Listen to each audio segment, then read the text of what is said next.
గౌరవ రాష్ట్ర ముఖ్యమంత్రి వర్యులు శ్రీ రేవంత్ రెడ్డి గారికి, గౌరవ శాసన మండలి చైర్మన్ సుఖేందర్ రెడ్డి గారికి, గౌరవ శాసన సభాపతి ప్రసాద్ కుమార్ గారికి, గౌరవ మంత్రివర్యులు శ్రీ ఉత్తమ్ కుమార్ రెడ్డి గారికి, గౌరవ మంత్రివర్యులు శ్రీ శ్రీధర్ బాబు గారికి, గౌరవ మంత్రివర్యులు శ్రీ దామోదర రాజనరసింహ గారికి, గౌరవ మంత్రివర్యులు శ్రీ పొన్నం ప్రభాకర్ గారికి, గౌరవ మంత్రివర్యులు శ్రీ కోమటిరెడ్డి వెంకటరెడ్డి గారికి, గౌరవ మంత్రివర్యులు శ్రీ తుమ్మల నాగేశ్వరరావు గారికి, గౌరవ మంత్రివర్యులు శ్రీమతి కొండా సురేఖ గారికి, గౌరవ మంత్రివర్యులు శ్రీమతి సీతక్క గారికి, గౌరవ మంత్రివర్యులు శ్రీ పొంగులేటి శ్రీనివాసరెడ్డి గారికి, అట్లాగే గౌరవ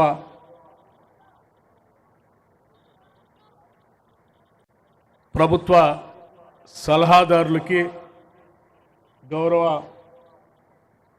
మంత్రివర్యులు శ్రీ జూపల్లి కృష్ణారావు గారికి, గౌరవ రాష్ట్ర ప్రభుత్వ సలహాదారుల పెద్దలందరికీ, నా తోటి శాసనసభ్యులకి, తోటి శాసన మండలి సభ్యులకి, వేదికను అలంకరించిన ఇతర ప్రజాప్రతినిధులందరికీ, ఈ కార్యక్రమానికి అశేషంగా కదిలి వచ్చిన మీ అందరికీ ముందుగా నా హృదయపూర్వకమైనటువంటి నమస్కారాలు. ఈరోజు నూతనంగా ఏర్పడినటువంటి తెలంగాణ రాష్ట్రంలో చిరస్థాయిగా చరిత్రలో గుర్తుంచుకోదగినటువంటి రోజుగా మేమంతా భావిస్తూ ఉన్నాం. దశాబ్దాల తెలంగాణ పోరాటాల ఫలితంగా తెలంగాణ ప్రజల ఆత్మగౌరవాన్ని నిలబెట్టే విధంగా ఆనాటి మనందరి ప్రియతమ నాయకురాలు శ్రీమతి సోనియా గాంధీ గారు ప్రత్యేక తెలంగాణ రాష్ట్ర ఆవిర్భావానికి సంబంధించినటువంటి స్టేట్మెంట్ని ఆనాటి హోంశాఖ మంత్రులు శ్రీ చిదంబరం గారి చేత ప్రకటింపజేసినటువంటి రోజు.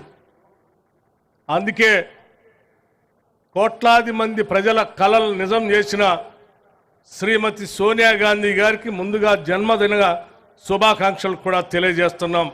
ఈ సందర్భంగా మిత్రులారా, కోరి కొట్లాడి తెచ్చుకున్న తెలంగాణ రాష్ట్రంలో నిధుల కోసం, నీళ్ల కోసం, నియామకాల కోసం మన పోరాటమంతా, మన ఆరాటమంతా మిగులు బడ్జెట్తో ఈ రాష్ట్రాన్ని బీఆర్ఎస్ అలియా టీఆర్ఎస్ పార్టీకి అప్పచెప్తే 7 లక్షల కోట్ల పైబడి ఈ రాష్ట్రాన్ని అప్పుల పాలు చేసి ఇవ్వాల్సినటువంటి ఉద్యోగాలు ఇవ్వకుండా, తీసుకురావాల్సిన నీళ్లని తీసుకొని రాకుండా, ఆత్మగౌరవంతో బతకాల్సినటువంటి ప్రజల్ని బందీ చేసి అనుక్షణం అవమానాలకు గురి చేస్తూ ఒక రాజ్యహింసతో ఈ రాష్ట్ర పాలన సాగిస్తున్నటువంటి సందర్భంలో ఆనాడు రాష్ట్ర కాంగ్రెస్ కమిటీ అధ్యక్షుడిగా శ్రీ రేవంత్ రెడ్డి గారు భారీ బహిరంగ సభలతో, ఆనాడు శాసనసభా పక్ష నాయకుడిగా ఆదిలాబాద్ నుంచి ఖమ్మం వరకు పీపుల్స్ మార్చ్ పాదయాత్రతో మా తోటి సహచరుల, ఈనాటి మంత్రివర్గ సహచరులు కానీ, శాసన మండలి సభ్యులు కానీ, ఆనాటి జిల్లా కాంగ్రెస్ కమిటీ అధ్యక్షులు కానీ అందరూ సమిష్టిగా పెద్ద ఎత్తున ఇందిరమ్మ రాజ్యం తీసుకొని రావాలి, పేదల పక్షాన్ని ప్రభుత్వం నిలబడాలి, ప్రజాప్రభుత్వాన్ని ఏర్పాటు చేయాలనేటువంటి ఆలోచనతో మేమందరం ఇచ్చినటువంటి పిలుపు మేరకు ఏ ఉద్దేశం కోసమైతే తెలంగాణ రాష్ట్రాన్ని తెచ్చుకున్నామో ఆ ఉద్దేశాన్ని నెరవేర్చుకోవటం కోసం రాష్ట్రంలో ఉన్నటువంటి కోట్లాది మంది ప్రజలు కాంగ్రెస్ పార్టీని ఆశీర్వదించి ఈనాడు ఇందిరమ్మ రాజ్యాన్ని ఏర్పాటు చేసి సంవత్సర కాలం పూర్తి చేసుకున్నటువంటి సందర్భంలో రాష్ట్ర వ్యాప్తంగా ఈరోజు సంబరాలు చేసుకుంటున్నాం. చాలామందికి ఆలోచన రావచ్చు, ఎందుకయ్యా మీరు సంబరాలు చేసుకుంటున్నారు? మొదటిది, తెలంగాణ ప్రజలు కోరుకునేది స్వేచ్ఛ, భావ స్వేచ్ఛ, స్వతంత్రంగా బతకటం అనేది తెలంగాణ ప్రజలు నిరంతరం కోరుకునేటువంటి వాడు. అటువంటి స్వేచ్ఛని ఈరోజు రాష్ట్రం నలుమూలల భావ స్వేచ్ఛను వ్యక్తపరచడమే కాదు, స్వతంత్రంగా మన భావాలను వ్యక్తపరిచేటువంటి పరిస్థితుల్ని అత్యంత ప్రజాస్వామ్యయుతంగా రాష్ట్ర ప్రభుత్వం ఏర్పాటు చేసింది.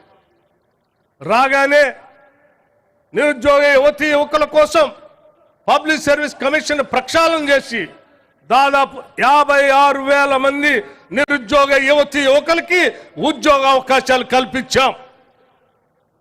రాగానే ఈ రాష్ట్రంలో మహిళలందరినీ మహాలక్ష్ములుగా కొలుస్తూ మహాలక్ష్ములంతా కోటేశ్వరులు కావాలనేటువంటి ఆలోచనతో వాళ్ళు ఆత్మగౌరవంగా బతకడానికి కావలసిన ఆర్టీసీ బస్సులో ఉచిత ప్రయాణ సౌకర్యాన్ని పెద్ద ఎత్తున ఏర్పాటు చేశాం.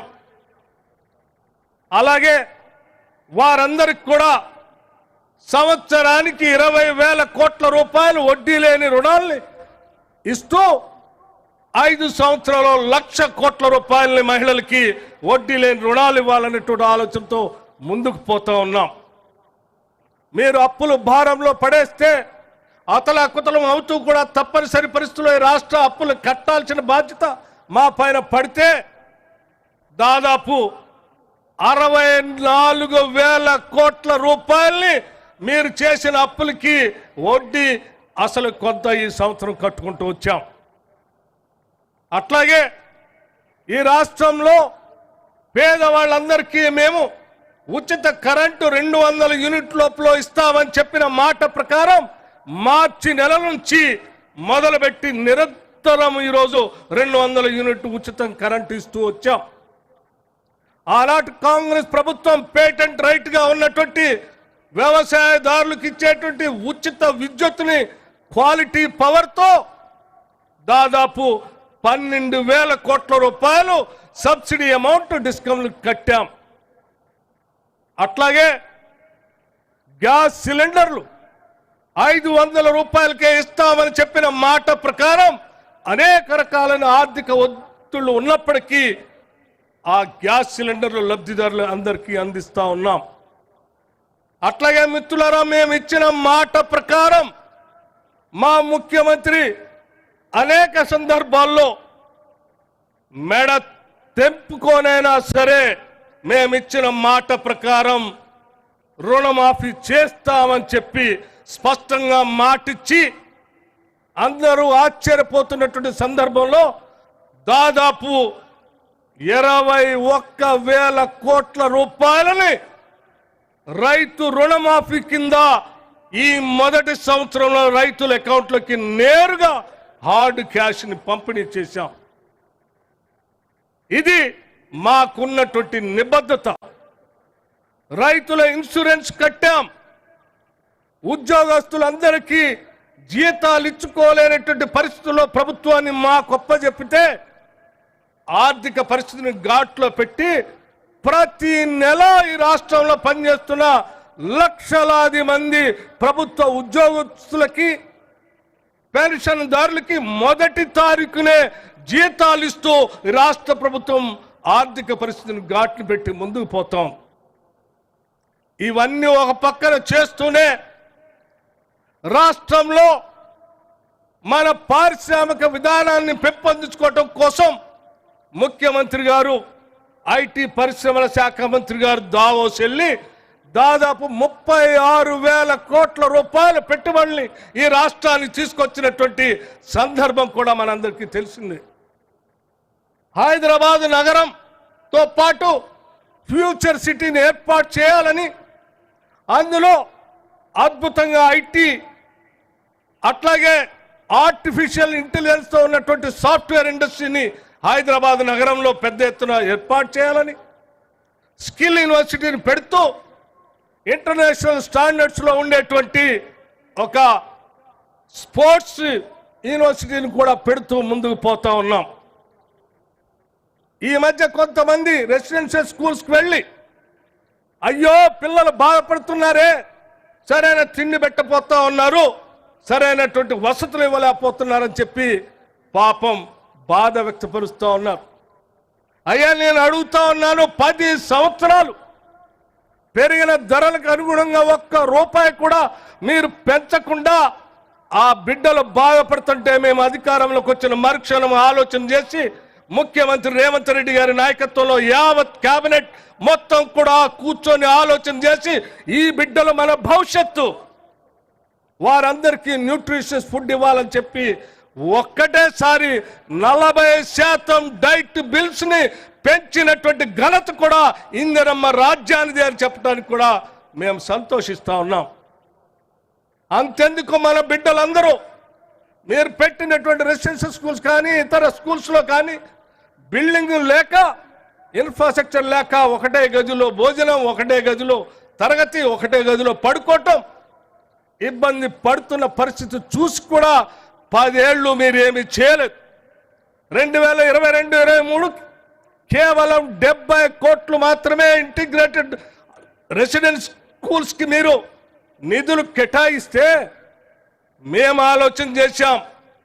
మా పిల్లలు బాగా చదువుకోవాలి, ఇన్ఫ్రాస్ట్రక్చర్ బాగుండాలనే ఆలోచనతో ఈ ఒక్క సంవత్సరమే బహుశా భారతదేశంలో ఎక్కడా కూడా లేనట్టుగా ఇంటర్నేషనల్ స్టాండర్డ్స్తో young India integrated residential schools ని దాదాపు 5,000 కోట్ల రూపాయలతో ఈ సంవత్సరమే మేము ఇన్ఫ్రాస్ట్రక్చర్ కడుతూ ముందుకు పోతున్నటువంటి పరిస్థితిని మీ అంతా గమనించి ఉండి ఉంటారు. ఇటువంటి అనేక కార్యక్రమాలు చేసుకుంటూనే నిరుద్యోగ యువతి యువకులకి ప్రోత్సాహం ఇస్తూనే తర్ఫీద్ సెంటర్లు ఏర్పాటు చేస్తూనే ప్రభుత్వ పాఠశాలలో డిఎస్సిని కండక్ట్ చేస్తూనే ఈ సమాజం తలెత్తుకొని బతకటం కోసం సకల జనులు సమ్మె చేసి ఆ సమ్మె చేసినటువంటి వాళ్ళందరికీ ప్రతీకగా నిలిచినటువంటి తెలంగాణ తల్లి గౌరవాన్ని ప్రతిష్ఠించుకోవటం కోసం, గౌరవించుకోవటం కోసం ఈరోజు తెలంగాణ ఇచ్చిన సోనియా గాంధీ గారి జన్మదినం సందర్భంగా తెలంగాణ ప్రజానికి అంతా తలెత్తుకునేటట్టుగా మన అమ్మ, మన నానమ్మ, మన అక్క ప్రతిరూపంగా ఈరోజు తెలంగాణ తల్లిని ఇక్కడ ప్రతిష్ఠించుకుంటున్నాం. చాలామంది చాలా రకాలుగా మాట్లాడుతూ ఉన్నారు. మేమేదో ఒక తెలంగాణ తల్లిని ఏర్పాటు చేశాం, మీరేదో మారుస్తున్నారని. మేమేది మార్చట్లేదు. ఆనాడు తెలంగాణ తల్లిగా అనేక రాజకీయ పార్టీలు అనేక రకాల తల్లుల విగ్రహాలను పెట్టుకొని ముందుకు వెళ్ళాయి. అధికారికంగా తెలంగాణ తల్లిని ఇంతవరకు మీరు ఎక్కడా ప్రతిష్ఠించలేదు. మేము మొట్టమొదటిసారి ఈ రాష్ట్రం ఏర్పడిన తర్వాత అధికారికంగా తెలంగాణ తల్లిని ప్రతిష్ఠించుకోవాలి. ఆ తెలంగాణ తల్లి కూడా కోట్లాది మంది తెలంగాణ ప్రజల అమ్మలాగా, ఆరాధ్య దేవునిలాగా ఉండాలనేటువంటి ఆలోచనతో ఈరోజు పోరాటానికి స్ఫూర్తించే తల్లిలాగా, కోట్లాది మంది ప్రజలను ఆశీర్వదించే తల్లిలాగా, కోట్లాది మంది ప్రజలకి పసిడి పంటలు పండించేటువంటి పచ్చని తెలంగాణ కనపడేటట్టుగా ఆకుపచ్చ రంగుతో చీర, పౌరుషానికి ప్రతీకగా ప్రగతిశీల భావాలతో ముందుకు వెళ్ళేటట్టు ఎరుపు రంగుతో ఒక పక్కన అత్యంత బహుజనుల పోరాటాల స్ఫూర్తిని గుర్తు చేస్తూ ఉండేటట్టుగా కింద పీఠం బ్లూ కలర్తో పోరాటాల్ని చేయటం ఒక్కటే కాదు, ఎంత అధికారం ఉన్నా ప్రజా సంక్షేమాన్ని మర్చిపోయి అణగదొక్కుతున్న ప్రభుత్వాన్ని నిలదీయటానికి తెలంగాణ ప్రజలు ఎప్పుడూ సిద్ధంగా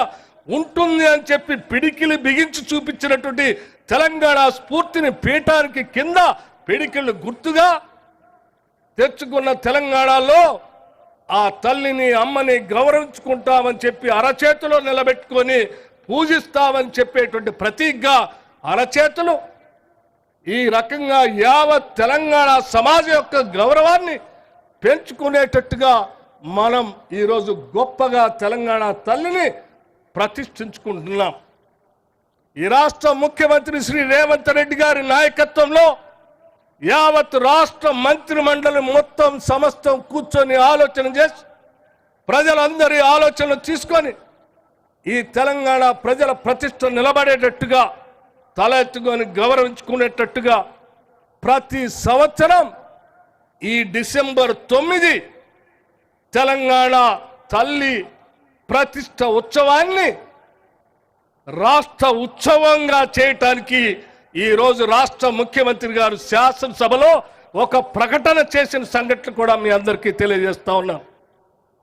ఈ సంవత్సరమే కాదు, భవిష్యత్తులో కూడా ప్రతి సంవత్సరం డిసెంబర్ 9వ తారీఖు నాడు రాష్ట్ర ఉత్సవంగా, దేశ ఉత్సవాలు ఆగస్టు 15, జనవరి 26 ఏ రకంగా జరుగుతాయో ఈ రాష్ట్ర పండుగ కూడా డిసెంబర్ 9 నాడు ప్రతి సంవత్సరం జరిగే విధంగా ఈరోజు చట్టసభలో ఒక స్టేట్మెంట్ ఇచ్చి రాష్ట్ర ముఖ్యమంత్రి గారు చట్టసభల ద్వారా ఈ రాష్ట్ర ప్రజానికానికి ఒక చక్కటి సందేశాన్ని కూడా ఇచ్చారు. ఇటువంటి పవిత్రమైన ఉన్నతమైన ఒక కార్యక్రమాన్ని ఈరోజు ఇందిరమ్మ రాజ్యం యావత్ రాష్ట్ర మంత్రి మండలంతా కలిసి కూర్చొని నిర్ణయం చేసి సాక్షాత్తు డాక్టర్ బాబాసాహెబ్ అంబేద్కర్ సెక్రటేరియట్ ప్రాంగణంలో మన అందరం తలెత్తుకొని గౌరవించుకునే స్థాయిలో ఇక్కడ విగ్రహ ఆవిష్కరణ చేసుకుంటున్నటువంటి ఈ శుభ సందర్భంలో మీ అందరికి కూడా నా హృదయపూర్వకమైనటువంటి అభినందనలు తెలియజేస్తూ ఈ కార్యక్రమానికి విచ్చేసిన మీ అందరికీ మరొకసారి నా హృదయపూర్వకమైనటువంటి ధన్యవాదాలు తెలియజేస్తూ సెలవు తీసుకుంటాను. జై హింద్.